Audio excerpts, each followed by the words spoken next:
Hi everyone, welcome to our channel. ఈరోజు గోధుమ పిండితో మైసూర్ బోండా ఎలా చేయాలో చూసేద్దాము. గోధుమ పిండితో హెల్తీగా ఇలా చేసుకోవచ్చండి. ఇక్కడ చూడండి, ఒక గిన్నెతో ఒక గోధుమ పిండి అయితే తీసుకున్నాను. ఇందులో దీనికి మనము 1 కప్ గోధుమ పిండి తీసుకుంటే 1/2 కప్పు పెరుగునైతే యాడ్ చేసుకోవాలి. యాడ్ చేసేసుకొని మంచిగా మిక్స్ చేస్తూ కలుపుకోవాలి. కొద్దిగా వాటర్ కూడా యాడ్ చేసుకోవాలండి. ఇదంతా ఒకసారి మళ్ళీ కలుపుకున్నాక మనకు కొద్దిగా వాటర్ అవసరం అవుతుంది కదా, అప్పుడు కొద్దిగా వాటర్ యాడ్ చేసుకొని పిండిని మంచిగా ఇలా కలుపుకోవాలి. మీరు ఒకవేళ బ్రేక్ఫాస్ట్కి చేసుకున్నట్లయితే నైటే కలిపేసి ఫ్రిడ్జ్లో పెట్టేసుకోండి. చూడండి, ఇలా కొద్దిగా టైట్గానే కలుపుకోండి. ఇట్లా మనం వేస్తే మనకి ఇట్లా చేతిలోకి వెళ్ళి ఇలా జారి పడాలండి పిండి అనేది. చూడండి, బోండా ఇలా కొంచెం టైట్గా కలిపేసుకొని మార్నింగ్ చేసుకునే వాళ్ళైతే నైటే కలిపి పెట్టుకోండి. లేదు ఈవినింగ్ స్నాక్ కంటే మధ్యాహ్నం కలుపుకుంటే ఒక 4 అవర్స్ అయినా నానాలండి పిండి. అప్పుడే చాలా టేస్టీగా వస్తాయి మైసూర్ బోండా, పొంగుతాయి కూడా. చూడండి, ఇలా నేనైతే నైట్ కలిపేసి ఫ్రిడ్జ్లో పెట్టేసుకున్నాను. మార్నింగ్ మనం అందులోకి కావాల్సినవి అన్నీ వేసి మిక్స్ చేసుకోవాలండి. ఇక్కడ వంట సోడా వేస్తున్నాను కొద్దిగా.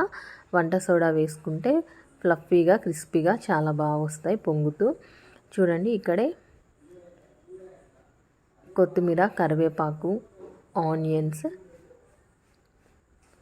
సన్నగా తరిగిన పచ్చిమిర్చిని కూడా వేసుకున్నాను. అలాగే సాల్ట్ని కూడా వేసుకున్నానండి. ఇప్పుడు ఇవన్నీ మంచిగా మిక్స్ చేసుకోవాలి. కావాలంటే మీరు సన్నగా తరిగిన అల్లంని కూడా వేసుకోవచ్చు. నేనైతే ఇక్కడ వేయలేదు.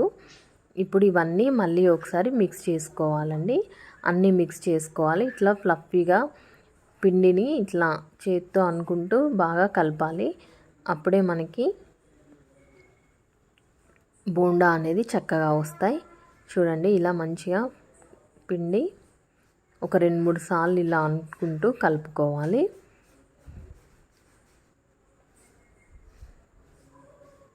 ఇప్పుడు కొద్దిగా జీలకర్రను కూడా యాడ్ చేసుకుంటున్నాను. మళ్ళీ ఒకసారి కలిపేసేసుకొని మనం ఆయిల్ పెట్టేసుకోవాలండి. పిండిని కలిపే ముందే, ఇవన్నీ మిక్స్ చేసుకునే ముందే ఆయిల్ కూడా పెట్టేసుకున్నామంటే ఇవన్నీ కలుపుకునేలోపు ఆయిల్ కూడా వేడవుతుంది. చూడండి, ఇలా చేతితో వేస్తున్నట్టయితే ఈజీగా వచ్చేస్తుంది. చూడండి, ఇక్కడ ఆయిల్ వేడైన తర్వాత ఇలా చేతితో అయినా వేసుకోవచ్చు. పిండి ఇట్లా తీసుకొని చేతి సందులో కూడా ఇట్లా పడేలాగా కూడా వేసుకోవచ్చు అండి. మీకు ఎలా వీలైతే అలా వేసుకోండి. చూడండి, వేసిన వెంటనే కదపకండి. ఒక 2 నిమిషాలు అయిన తర్వాత కదిపితే బోండాలు అనేవి మంచిగా బ్రౌనిష్గా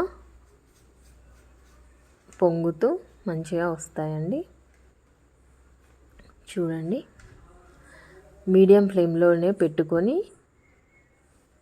బోండాలని కాలవాలండి, లేకపోతే మాడిపోతాయి. లోపట కూడా పిండి అనేది మంచిగా వేగదు. కాబట్టి మీడియం ఫ్లేమ్లోనే పెట్టి మంచిగా ఇంకో సైడ్కి ఫ్లిప్ చేస్తూ ఇలా అయితే కాల్చుకోవాలి బోండాలని. చూసారు కదండి, ఇలా తిప్పుతూ కాలవాలి. అప్పుడు బోండాలు అనేవి పర్ఫెక్ట్ షేప్తో చాలా బాగుంటాయి. నేను మైదా పిండితో కాకుండా గోధుమ పిండితోటే చేస్తాను ఎప్పుడు చేసినా బోండాలు. చూడండి, ఆయిల్ కూడా ఎక్కువ అబ్జర్వ్ చేసుకోదు. మనం గోధుమ పిండితో చేసినట్లయితే టేస్ట్ కూడా మైదా పిండి బోండాల కంటే ఇంకా టేస్టీగా ఉంటాయండి. మీరు కూడా తప్పకుండా ఈ రెసిపీని ట్రై చేయండి. ఇక్కడ ఇంకో వాయి కూడా వేసేసుకున్నాను. మీకు ఎలా వచ్చిందో నా కామెంట్ సెక్షన్లో షేర్ చేయండి. నా రెసిపీ నచ్చినట్లయితే తప్పకుండా మీ ఫ్రెండ్స్ అండ్ రిలేటివ్స్కి షేర్ చేయండి, లైక్ చేయండి, నా ఛానల్ని సబ్స్క్రైబ్ చేయండి. మరిన్ని టేస్టీ అండ్ హెల్తీ రెసిపీస్ కోసం తప్పకుండా నా ఛానల్ని ఫాలో అవుతూ ఉండండి. అంతే అండి, ఎంతో టేస్టీగా, హెల్తీ అని చెప్పను, బట్ మైదా పిండి కంటే గోధుమ పిండి చాలా బెటర్ కదండి. ఇలా ఎప్పుడైనా వేసుకొని తినేసవచ్చు మనము.